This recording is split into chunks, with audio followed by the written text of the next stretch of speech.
இப்போ இருக்கிற நிறைய பசங்களுக்கு பைக்குன்றது ஒரு மிகப்பெரிய ட்ரீமாகவே இருக்குது.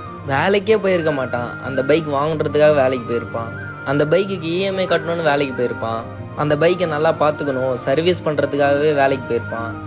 ஒரு பைக் டோட்டலாக பசங்களோட லைஃபே அப்படியே மாற்றிடுது.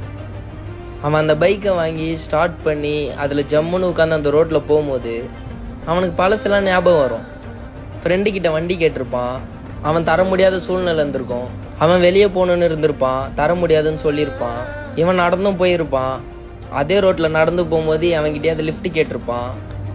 இவனை வந்துட்டு மதிக்காமல் கண்டுக்காமல் போயிருப்பான். எல்லாமே நடந்திருக்கும். Bike is not an vehicle. Bike is most of the boys emotion.